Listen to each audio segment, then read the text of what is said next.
Noticias en Flash. Son las 2 de la tarde con 4 minutos. Hoy lunes, en Noticias en Flash.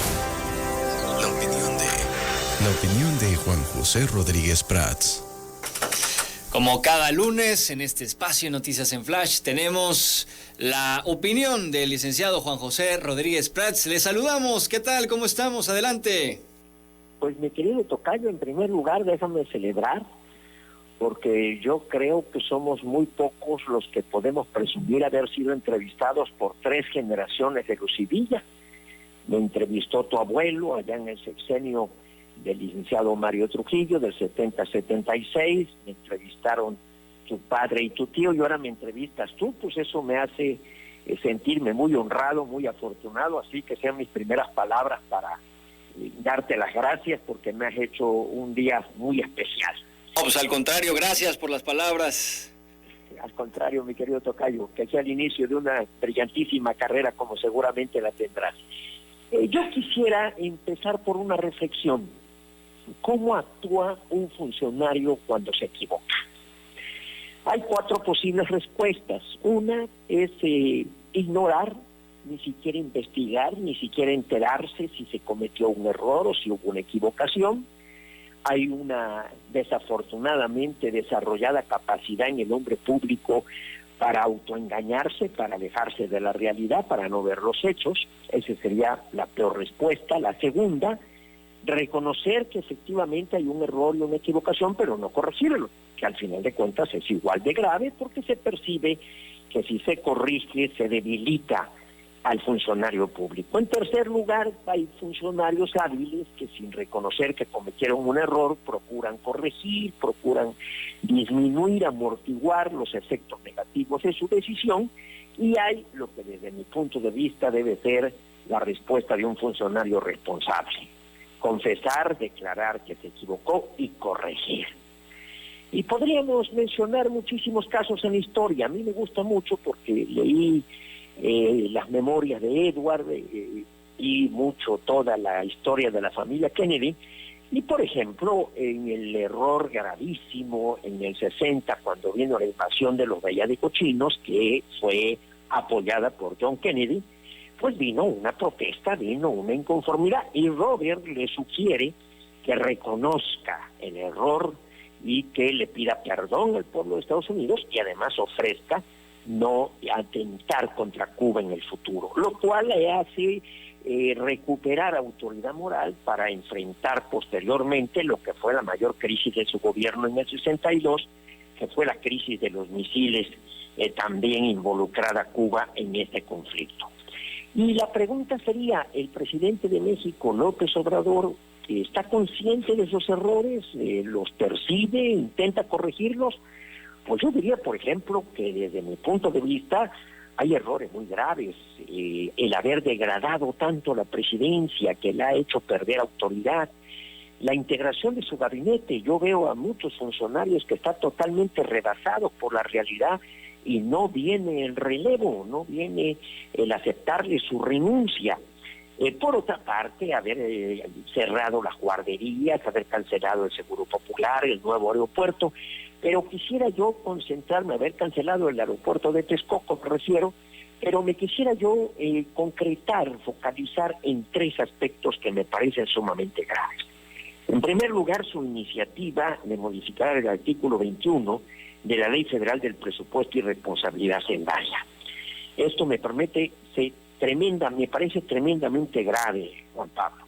O sea, es despojar al Congreso, a la Cámara de Diputados específicamente, de facultades del artículo 74, que son facultades exclusivas de la Cámara de Diputados. Por otra parte, atenta contra el federalismo, no se define inclusive qué se podría entender por una emergencia económica.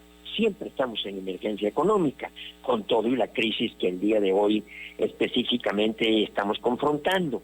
Entonces, yo sí creo, estoy viendo noticias de que la Cámara de Diputados ofrece revisar, en la Cámara de Senadores hay oposición, pero sí me parece un gravísimo error.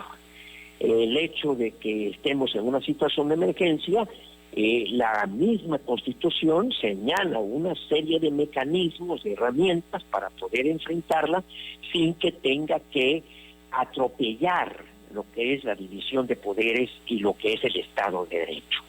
Una segunda cuestión que me preocupa mucho es lo que algunos vienen señalando de la aversión del riesgo. O sea, el inversionista tiene una aversión del riesgo. ¿Y cómo se puede evitar esa aversión? Bueno, mandando señales claras de que no hay riesgo, de que la percepción del riesgo disminuya. Y me parece que abriendo tantos frentes por parte del presidente, abriendo tantas querellas y tantos conflictos, pues está acentuando esa percepción de que hay riesgo y entonces la gente, y están habiendo datos de que hay fuga de capitales, lo cual es tremendamente grave.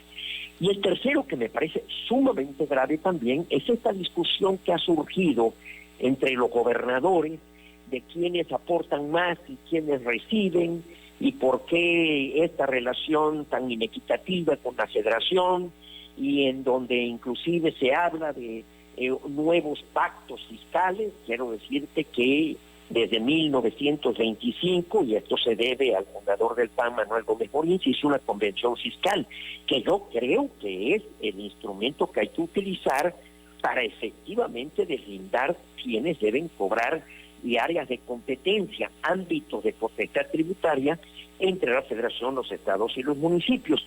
Pero ese argumento de quién da quién y qué recibes a cambio me parece sumamente grave.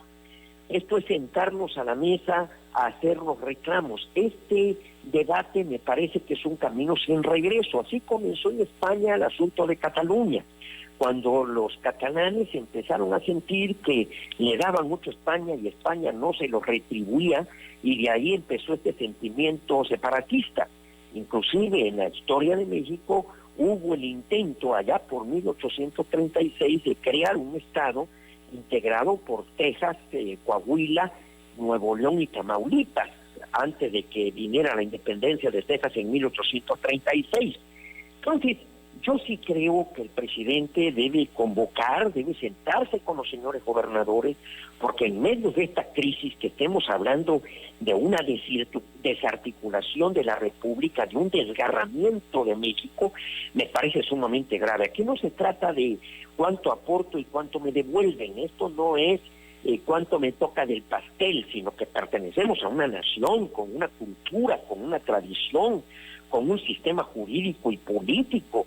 Entonces, no es así de simple y así de sencillo, ni siquiera para estar sujeto a una consulta popular, y esto riñe con el pacto federal y riñe con la vigencia de la Constitución.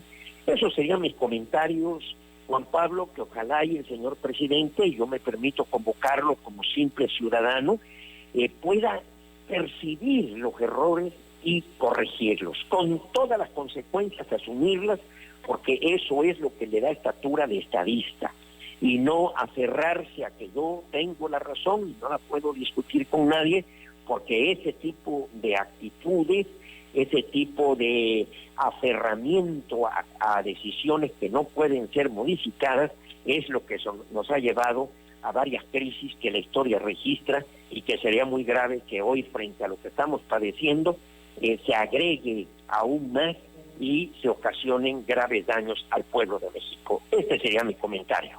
Y yo le agradezco y le preguntaría también para agregar y conocer su opinión respecto a esto que ha dicho hoy un subsecretario de la Secretaría de Economía, es Ernesto Acevedo, de que para México se prevé una crisis inédita, y bueno, el presidente López Obrador lo hemos visto con una actitud bastante más optimista, incluso hay quien diría, pues desvinculada de la realidad, pero también hay quien diría, bueno, el presidente de la República tiene que dar buenas noticias, no puede decir que en México las cosas van a ser desastrosas, porque si no, ¿quién le mete dinero?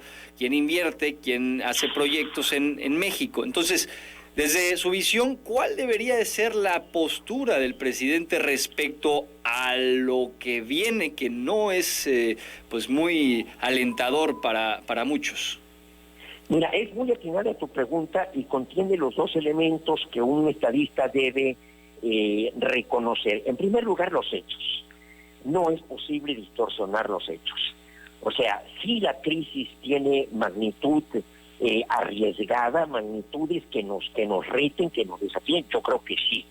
Ahí está, por ejemplo, ahorita el liderazgo que se está reconociendo de Angela Merkel en Alemania, que pudo prever, que pudo percibir. Entonces, yo sí siento que el presidente debe reflexionar sobre eso. O sea, y desde luego esta segunda parte que tú señalas, sí, el presidente debe convocar al entusiasmo, al optimismo, a sumar fuerzas, pero partiendo de una realidad. Si el diagnóstico de la realidad es equivocado, entonces en lugar de generar una esperanza o en lugar de convocar a voluntades para enfrentar un reto juntos, pues puede provocar desavenencias, que es el ambiente y el escenario más peligroso, porque eso trae desacuerdos y divisiones. O sea, los grandes estadistas saben percibir el peligro y su magnitud. Entonces, si pierde el gobernante credibilidad por simplemente convocar a un optimismo sin sustento, sin razones, sin argumentos, y eso es lo que yo he visto que carece el discurso presidencial, pues entonces está incurriendo desde mi punto de vista en un grave problema. Yo sí siento que esta crisis es de una magnitud que no es inconmensurable, y hay que prepararse para lo peor. Y a veces sí veo el presidente, inclusive hace unos meses él hablaba de salir a comer y de que nos diéramos un abrazo. Ahora ha tenido que rectificar. Eso no lo ayuda a fortalecer su credibilidad y su autoridad moral cuando el pueblo de México percibe estos virajes. Entonces yo sí creo que el discurso presidencial debe tener esos dos elementos a los que tú te refieres: un buen diagnóstico de la realidad y un optimismo moderado para que genere lo que tú señalas, un acuerdo colectivo para enfrentar un problema que a todos nos atañe. De acuerdo, pues tomamos nota, gracias por el comentario y por la opinión, y bueno, hasta el próximo lunes. Un abrazo. Un abrazo, mi querido Juan Pablo. Saludos, son las 2 de la tarde con 17 minutos. Vamos a la siguiente pausa, regresamos con más información aquí en Noticias en Flash. En México está creciendo la esperanza, un movimiento que se vuelve cada día más grande con la honestidad,